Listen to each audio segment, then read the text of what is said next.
Well, hey there, Farm Life family. It's Brent Adams, host of Inside Farm Life, and I'm back with another episode of Inside Farm Life, and you can hear that in its entirety following these messages. It's another jam-packed episode, and we start out with another great indicator that things are starting to open back up in our country. Coming out of Indianapolis this week, the National FFA Organization announced that they're going to hold an in-person national convention in late October. And we've got some of the details there for you this week, so you're going to want to hear that. Then we bring in Mark Jekanowski, who is the USDA Outlook Chairman.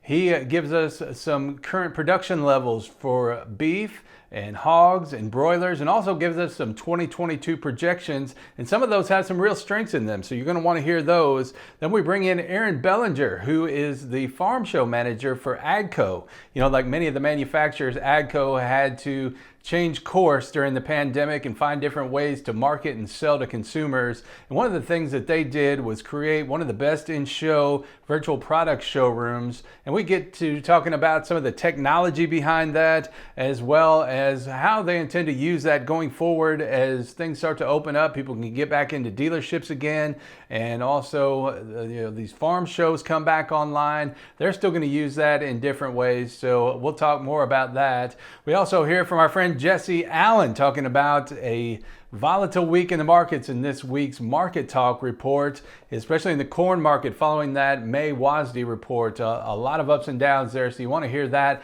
Then we bring in our buddy, the hot rod farmer, Ray Bohacz. He's talking about that annoying carbon knock that you sometimes get and how you can head that off at the pass. Then we start talking true traditional country music and back to the country. This week we bring in my friend Dave Wilbert, who is a great 90s throwback style artist. He has a song that's screaming up the chart called It's All Yours. You're going to want to hear that. You can hear him at davewilbertmusic.com. Just one of the many great true traditional country music artists you're going to be hearing here. And I want you to follow along. If you're not already, make sure you're following Farm Life on Facebook and also the Facebook group, because we're going to be sharing all the details on everything we've got coming up in the coming weeks and months, and it's going to be a whole lot. We're going to be launching a brand new website, a companion podcast, and agriculture and country music live streams. We're going to educate, we're going to inform, we're going to entertain. There's going to be so much there, but you're not going to be able to find out about any of it unless you're following us there on the Farm Life Facebook and Facebook group pages. So go follow those, and thank you so much to everybody who's already been following those, liking, sharing, commenting. Please continue to do so, and please share those links with your friends so we can get the word out. You know, we really are focused on trying to grow the biggest agricultural community on the planet here, and we will do that with the help of you guys. We're on to something special here, so please go tell a friend so we can continue on to build that movement. Well, I'm going to get on out of here. I want to thank you again so much for all the love that you show Farm Life and Inside Farm Life. We want you to come back week after week after week, and as we always say, bring along a friend.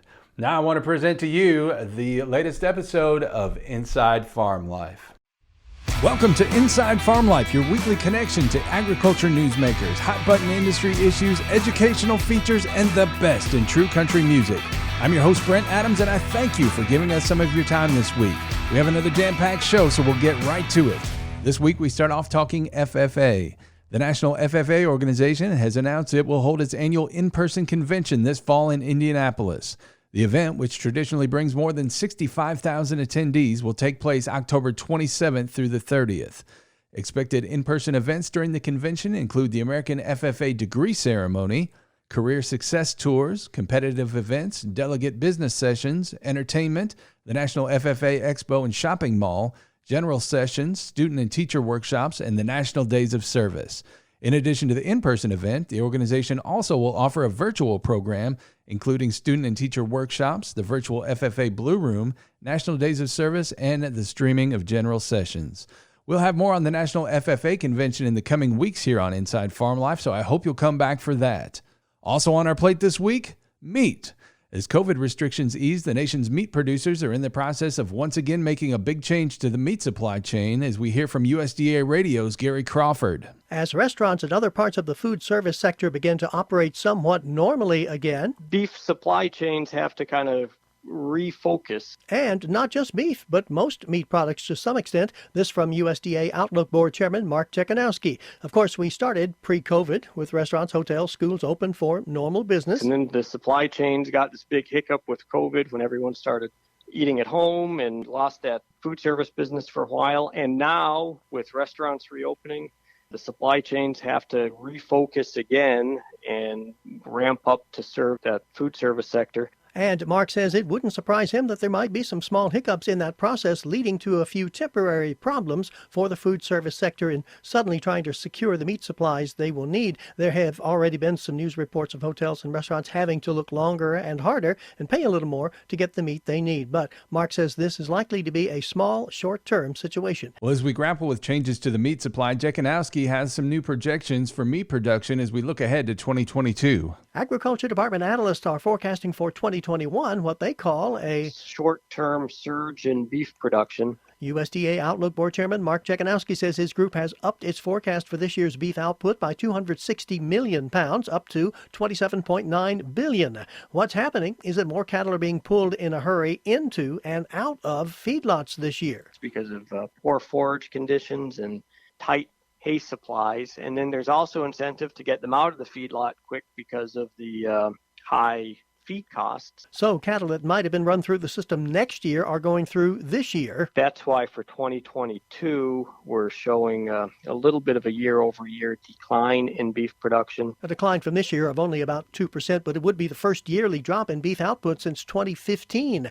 USDA says average steer prices could rise next year by about 4.5%. Feed costs, though, to go up 20 to 30%. And while beef production might be on the decline next year, Jekanowski is projecting an increase in hog production next year. That could bring hog prices down considerably from current high levels. The Agriculture Department's forecasting that for all of this year, hog prices will average $1.50 a hundredweight higher than what USDA was projecting just a month ago. Hog prices are high, and we expect that to encourage more production into 2022. USDA Outlook Board Chairman Mark Jekanowski. Right now, USDA has pork production for this year at 28.2 billion pounds. Next year, add another 320 million to that, so an increase of only about 1%. But even so, Mark thinks average hog prices will be coming down in 2022 from this year's average of $67.18 a hundredweight. We actually have it down by about $11.43. A decline of about 17%. Again, a combination of larger supplies into next year and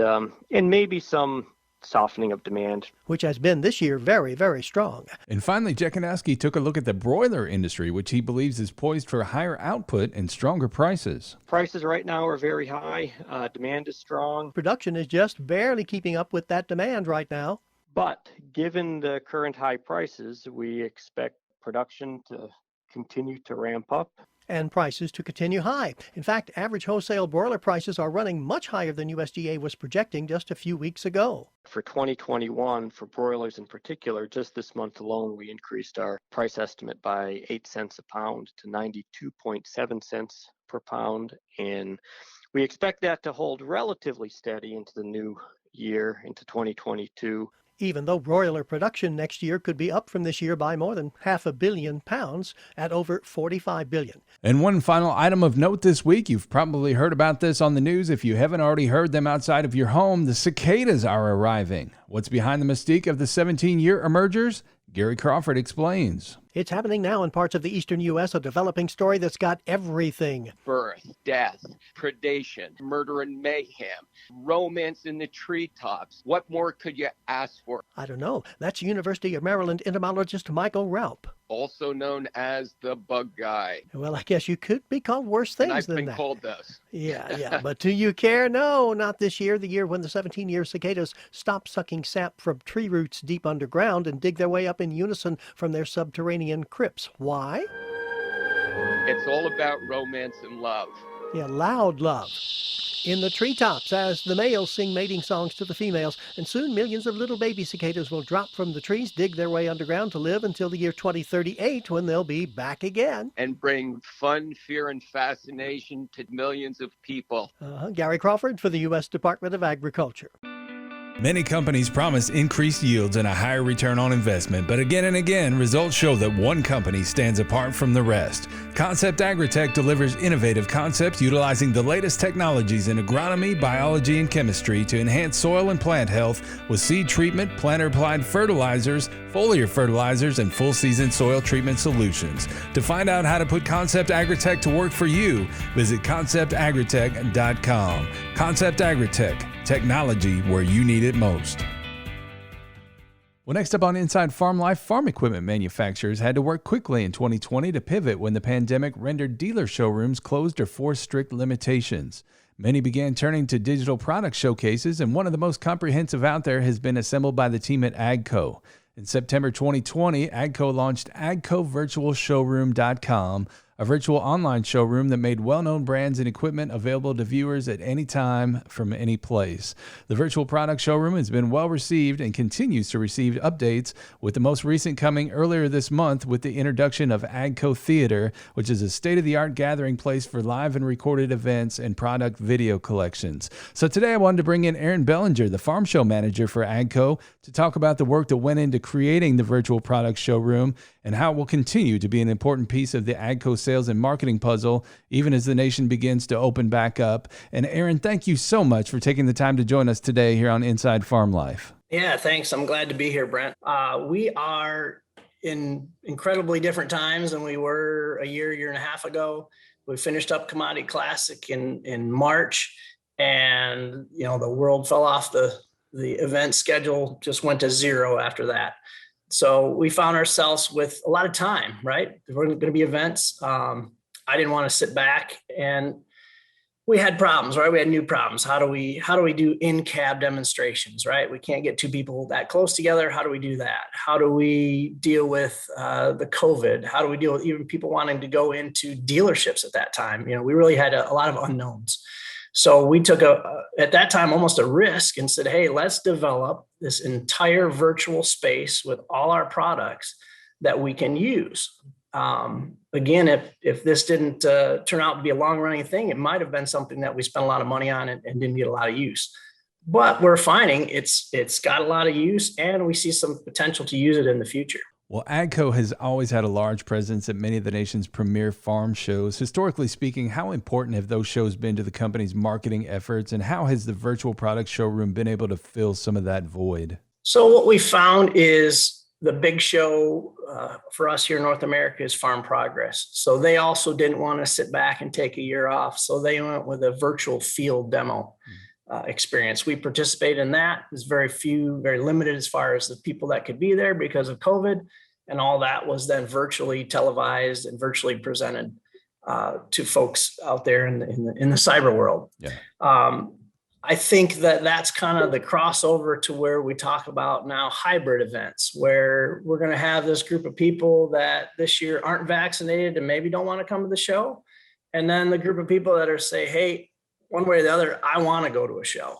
So we have to now cater to those two audiences. Yeah. So I think what you'll find is we'll have a good bit of our in-person events either simulcast or produced in a way that they can be accessed via the web. So at the height of the pandemic, Agco launched the virtual product showroom in September 2020, and it allows North American consumers to take a deeper dive into the offerings from many of the Agco brands, including Massey Ferguson, Fendt, Challenger, Gleaner, Rogator, Terragator, and GSI, among others. Tell us about the technology behind the showroom, because Agco pulled together a lot of stuff in a very short amount of time. Yeah, the list goes on. The number of brands we have seems like it just keeps growing, but that was one of the issues. I don't want to call it a problem, but one of the issues that I saw is kind of an outsider. I've been with Agco about 5 years, but here you have all these brands and they have their individual brand channels, but this was an opportunity to gather all that into one place. So if you really wanted to get a feel for the entire Agco lineup,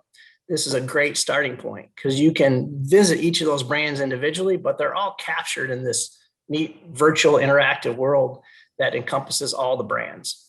Now, if we want to talk about the technology, we've kind of done something different. You can go 100% virtual and you can create 3D modeling of all your tractors and literally make it like a video game And we've taken some of those elements, but we've combined them with real life photography. And there's a really great company we work with called Pix Riot. And that allows us to stitch photos together to make a really cool 360-degree kind of, again, virtual experience with that piece of equipment.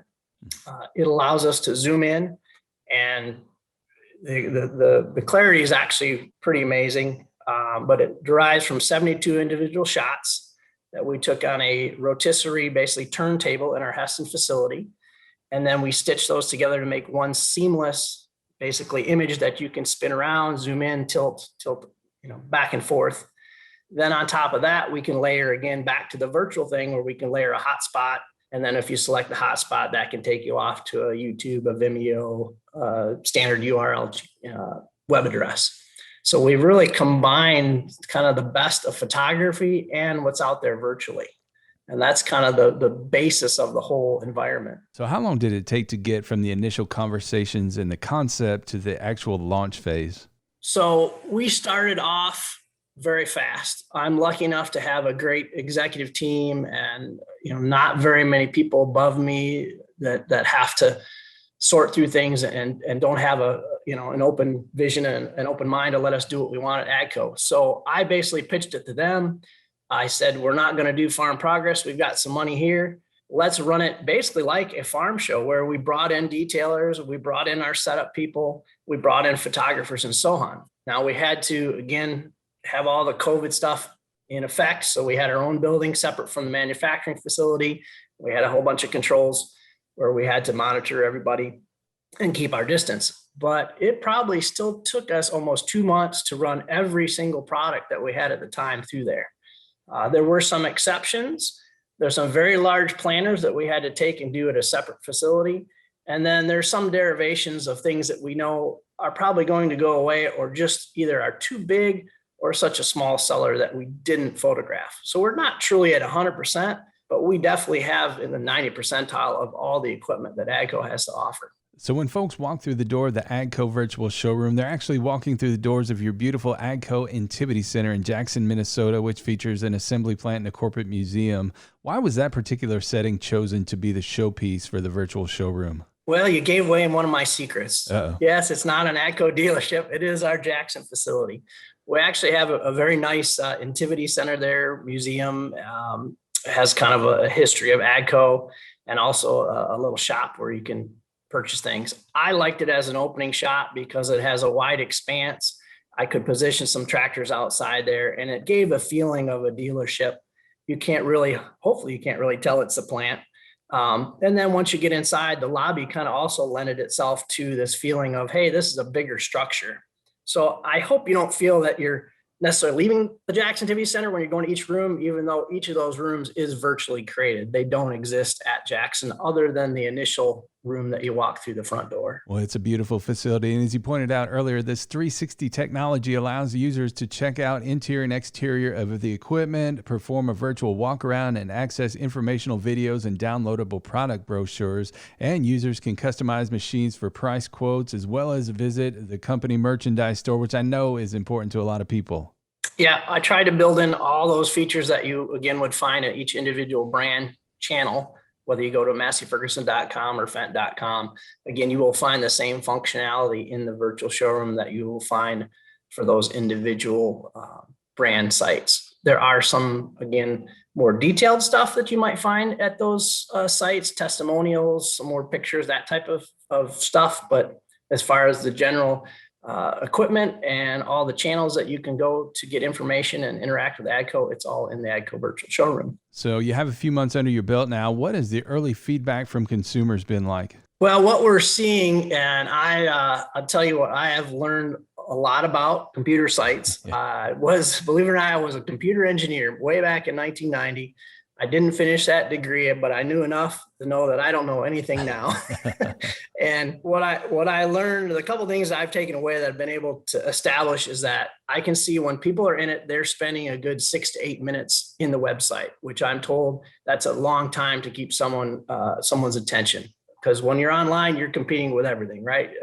You're competing with YouTube, you're competing with the news channel, every favorite they have on their computer. So there's a lot of competition. So the fact that I can hold them for that long tells me that we're getting some good movement through the site and that people are, generally engaging it and being active in it. The other is what they call bounce rate, which is how many people click in and go, yeah, this isn't for me, and bail. That's almost zero. It's 0.087. So same thing, once they're in or they engage it, then I find that it does attract them and it keeps them going into and exploring the brand, which is really what I want to see. I want people to learn and experience Agco like I do. Well, that's phenomenal. And it shows you're on the right track. And the next iteration, as we talked about earlier, features Agco Theater. How did this concept come about, and how does the company envision it being used going forward? So our big picture is that this is the hosting environment for, again, each brand.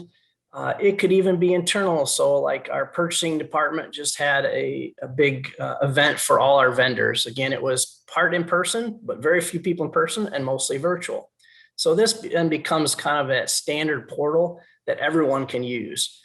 Before this was introduced, it's basically a shotgun approach. Some people run a WebEx, some people run a Zoom, some people run GoToMeeting. There's lots of different ways you can do it. But the idea is you can still do that from the back end, but this gives you that one specific spot that anyone with Agco or affiliated with Agco can go to. So you're going to kind of gather that, make that your welcome and your gathering place rather than sitting in the Zoom lobby, so to speak, waiting for the call to start. Well, it's a great use of the technology, and it's incredible how Agco adapted to the challenge of the pandemic so quickly and overcame with a phenomenal site. Again, for anybody who wants to take a look for themselves, head on over to agcovirtualshowroom.com. Again, that's agcovirtualshowroom.com. It's open 24 hours a day, 7 days a week. And Aaron, thank you so much for taking the time to join us today on Inside Farm Life. We invite you to come back anytime you have updates to the virtual showroom or any other initiatives you think our listeners should be paying attention to. We will, Brent. Thank you. We do have a couple planned here in probably next summer. And then again, we'll update with all our new 2022 products later this year. Again, we've been speaking with Aaron Belanger, the farm show manager for Agco. Well, up next this week on Inside Farm Life, if you could sum up the markets in one word this week, it would be volatility. And Jesse Allen is here to fill us in this week's Market Talk update. Jesse. Well, thank you very much, Brent, for having me on this week's episode of Inside Farm Life with this Market Talk update. As we've been watching continued volatility throughout the commodity sector, we saw some broad selling days here this last week. And specifically looking at the corn market first, I talked with Mike Zuzolo of Global Commodity Analytics on Wednesday of last week during Market Talk. And we've seen the corn market really take a hit. A lot of farmers maybe kicking themselves they didn't make some sales before the May WASDE report. We're getting more news about a shrinking Brazilian crop and a lot of things to consider in this corn market. I asked Mike what his thoughts were or advice would be for producers who maybe didn't make as many sales as they wanted to before we saw a correction in this corn market, and now getting more news out there about Brazil and more China buying continuing. Here's what Mike had to say as he offered some advice to producers who maybe were kicking themselves a little bit. A couple things. I think you're in a learning curve right now if you're a producer that's trying to sell on the way down. You and I have beat this pretty hard, this drum pretty hard about whether you sell on the way up and scale up sell and average your price up, or whether you wait for that high and then try and catch that falling knife. The December corn of this year did what it normally does. Normally what most commodities do is that went up about 13 or 14 days higher. It ran up $1 in about 13 days. And within 5 days, it had taken that dollar completely away. And if you include today, it's gone more, even down even harder by going below 530. And so we went from 540 to 640, back down to 540 in roughly 2 weeks of time or 3 weeks of time. And so this is where it goes back to the idea that you've got to figure out which way you're going to be in terms of selling. And if you do start to see a high put in, you better be quick and get some sales made. I think we'll get a second chance in corn, but we're not out of the woods yet. I think this issue with the corn market being the strongest suit of cards, we got to remember corn's not an island, and these commodities and all these assets trade together. A lot of times the funds that are buying the corn are in an exchange traded fund buying something else or selling another commodity. And so we just got to get that through our heads in this environment we're in, because we're really going to get into some tough situations here in the next couple, 3 months because of interest rates and inflation. And we had a brand new one with what happened with the Bitcoin situation on Wednesday. That was in my opinion, Jesse, that was 70 or 75% of why the market sold off, including corn. Let's talk a little bit more about that. It's not often we talk about Bitcoin on an agricultural market program, but you look at that broad sell-off that was seen in the market. Cryptocurrencies got hit hard. Obviously, that spilled over other equities, crude oil, everything. It was just a hard sell-off day. But talk about how we're seeing things like cryptocurrencies and other areas of the market spill over into commodities more and more. Mike, what are your thoughts on that? Yeah, I mean, the first thing, the common denominator in the crypto and trying to associate that with a market like corn is not just the investors and the investor class. And I talk to them almost on a daily basis in one way, shape, or form. The other thing is there's a common denominator on what's going on in both the crypto and the corn and grains and livestock markets. And it goes back to China. China decided they were going to come in and really ban crypto in a big, big way. And so if you look at this chart, we've got the cryptos at a whopping $2.2 trillion. Last fall, if memory serves me right, Jesse, that market was only $600 billion. It's more than doubled in just about a year. And so 2.2 trillion is crypto. 900 billion of that 2.2 trillion is Bitcoin alone. That's the one that traders are trading now, and you can get into and out of very, very quickly because the liquidity is increasing. But you see the cryptos are at 2.2 trillion, and you've got gold at 12 trillion. I've been scratching my head why the gold hasn't been going up here in the last 3 months with this inflationary talk. And I think it's because crypto buyers have been taking on crypto instead of gold, and it's been used as a substitute. It's kind of the new inflation hedge. I think that's going to end here. But if you keep following this, the S&P 500 is roughly 38 trillion, but then the big dog is the bonds, $128 trillion. So this is where I come in with the commodity analysis. And I say to my clients, look, if China is banning crypto, they're tightening and clamping down on commodity speculation. They're trying to rev up their coal production again to try and cool prices. That essentially is price controls. Why are they creating these price controls? Because they are fighting this inflationary pressure just like the rest of us, and even more so. And so if inflation gets to the markets enough, that interest rates go high enough, what happens to the bond market? What happens to the equities market? They typically will go down. And that's where these are all related and all correlated. And so that's what I'm watching is, does the Federal Reserve that just got done speaking earlier this afternoon before we went on air, do they ignite inflation, which ignites higher bond yields and interest rates? And does that create a sell-off in the bonds and the equities? And then that spills back over into gold and into cryptos. It's what we call a negative feedback loop and domino effect, essentially. And again, that's comments with Mike Zuzlo of Global Commodity Analytics from last Wednesday's episode of Market Talk. You can find more about us online, markettalkag.com, and find Market Talk on all your favorite streaming platforms, or watch the video podcast on YouTube. This has been another Market Talk update for Inside Farm Life in Nashville, Tennessee. I'm Jesse Allen reporting. Well, again, you can find Jesse's daily market updates at markettalkag.com. Again, that's markettalkag.com. And you can find him by searching Market Talk on Facebook. He also appears on the American Ag Network, and you can hear him host Your Ag Today, weekday mornings about 6:50 a.m. Eastern on SiriusXM Satellite Radio, Rural Radio, Channel 147. Well, next up on Inside Farm Life, are you experiencing ticking noises in your engine? In this week's installment of Bushels and Cents, our buddy the hot rod farmer, Ray Bohacz, explains one possible culprit. Welcome to Bushels and Cents from Farm Machinery Digest Radio, heard exclusively on SiriusXM Channel 147, Rural Radio. I am your host, Ray Bohacz, the hot rod farmer. And never forget, it is not what you make, but what you keep that counts. It is not uncommon with the tight clearances in modern gasoline and diesel engines for a tapping or ticking noise to occur on startup and as the machine is driven away from a stop. After a minute or so, it goes away. This is often a carbon deposit that formed on the piston crown and is contacting the cylinder head. Once the engine warms, the clearances expand and it is no longer making contact. treat a full tank of fuel with a high-quality cleaner that removes deposits, and that may be all that is needed. Agriculture runs on machinery, profits on reliability. Visit farmmachinerydigest.com, where steel and soil meet. Again, you can check out all of Ray's great multimedia content at farmmachinerydigest.com. And if you like what you hear from Ray Bohacz, you can catch him on Farm Machinery Digest Radio on Sirius XM Rural Radio, Channel 147.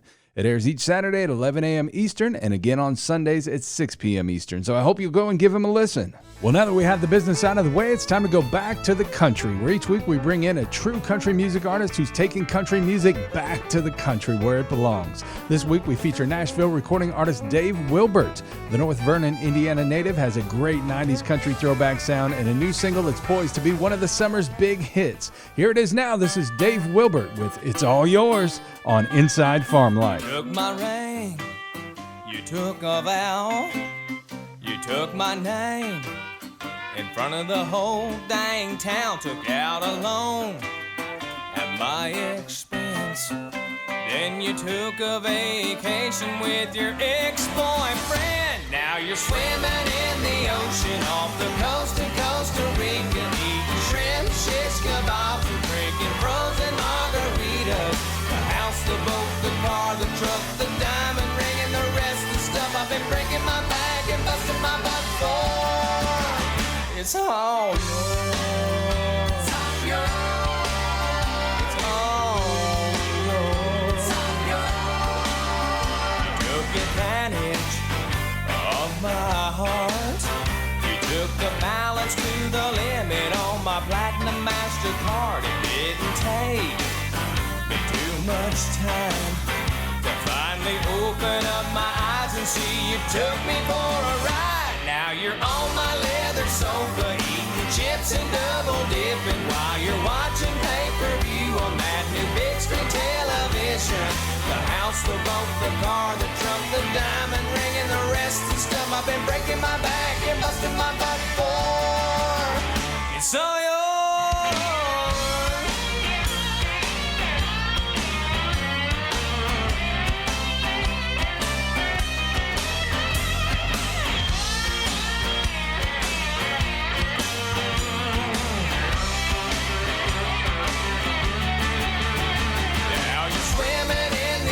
Off the coast of Costa Rica, eating shrimp, shish kebabs, and drinking frozen margaritas. The house, the boat, the car, the truck, the diamond ring, and the rest of the stuff I've been breaking my back and busting my butt for. It's all yours.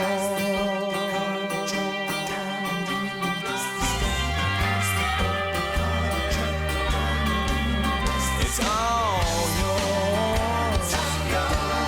Yeah, it's all yours.